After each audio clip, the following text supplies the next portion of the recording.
Hello students, welcome back.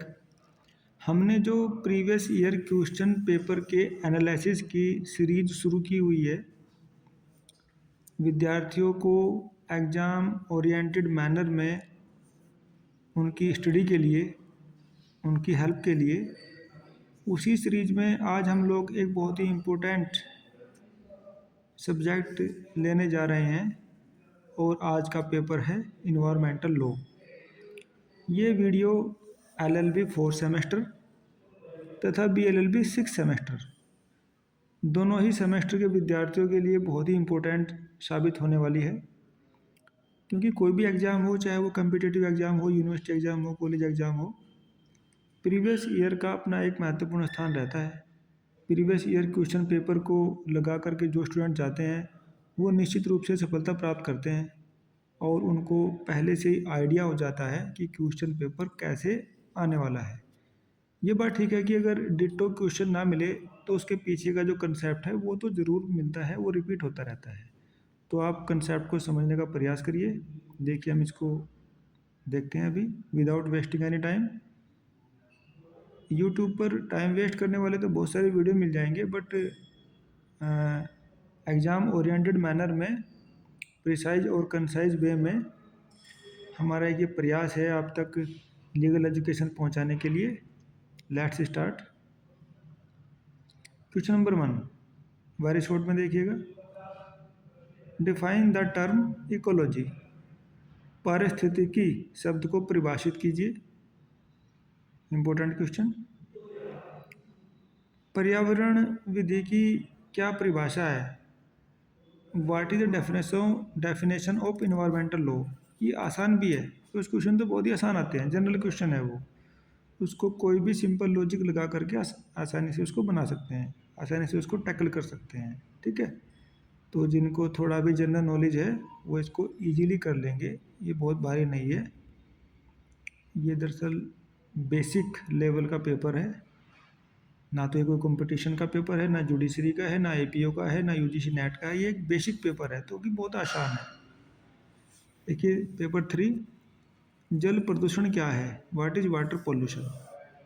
4 पे वैश्विक तापन क्या है? What is global warming. जो स्टूडेंट जनरल नॉलेज से जुड़े हुए हैं, न्यूज़पेपर मैगजीन्स पढ़ते हैं, न्यूज़पेपर सुनते हैं, वो बड़ा ज़रूरी है और ये इजीली इसको कर लेते हैं। 5 पे देखिए, briefly discuss various kinds of pollution. Very simple, इससे सिंपल हो ही नहीं सकता। विभिन्न प्रकार के प्रदूषणों का संक्षेप में विवेचना कीजिए। 6 देखिएगा, भारतीय ऐतिहासिक परंपरा एवं पर्यावरण धर्म की व्याख्या कीजिए। Discuss the historical India tradition and धर्म ऑफ इन्वायरमेंट। हमारे यहाँ पर प्रकृति की भी पूजा होती है, तो प्रकृति और पर्यावरण एक दूसरे के सप्लीमेंट्री रहते हैं, तो उसी के ऊपर ये क्वेश्चन आया है। 7 पे देखिए, what remedies are available against the polluters. Discuss, प्रदूषणकर्ता के विरुद्ध क्या क्या उपचार उपलब्ध है, बताइए। ठीक है, अब 8 पे देखिए, पर्यावरण संरक्षण अधिनियम 1986 के अंतर्गत पर्यावरण संबंधी प्रयोगशालाओं के संबंध में क्या प्रावधान है? Right provision, what provision are laid down in relation to the environment laboratories under EPA 1986। ये बेसिक और कॉम्प्रिहेंसिव एक्ट है EPA, इन्वायरमेंट प्रोटेक्शन एक्ट। इसको ज़रूर पढ़िएगा, इसका बेयर एक्ट भी आप लोग डाउनलोड कर लें गूगल से, और इसको अगर मार्केट से मिल जाए वहाँ से ले लीजिएगा, ये बड़ा इंपॉर्टेंट है EPA। अब देखिए लॉन्ग वाले क्वेश्चन को देखिए ज़रा। Explain the relevant provisions of Criminal Procedure Code. Now it has been amended to BNSS, भारतीय नागरिक सुरक्षा संहिता 2023। बट क्वेश्चन इस तरह से आ रहा है, तो देखिए, for the control of environmental pollution explain the facts of municipal council Ratlam versus Vardichand and others AIR 1980 SC 1622 in this concern.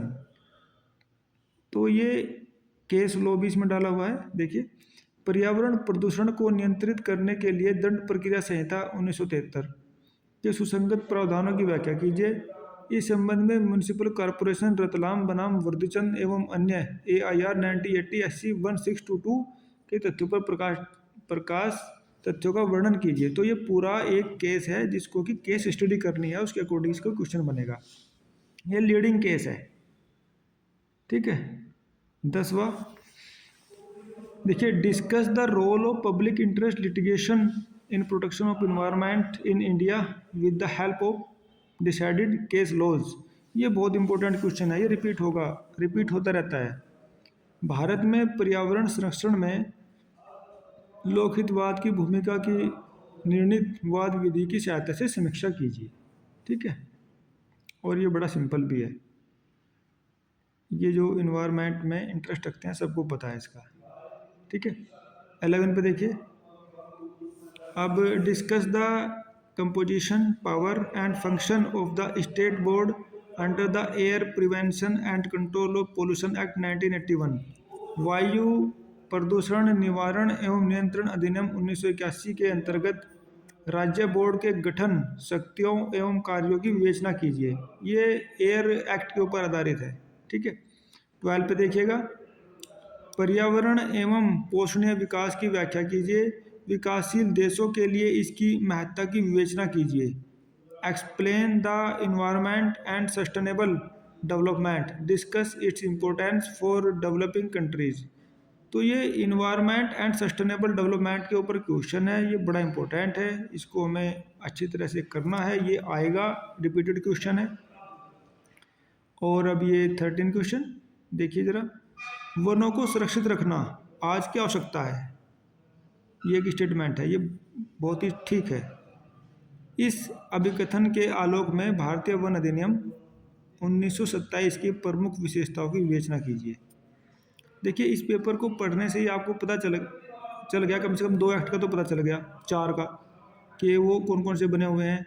सबसे पहले तो पता चल गया इन्वायरमेंट प्रोटेक्शन एक्ट 1986 का, वो इसमें मेंशन है।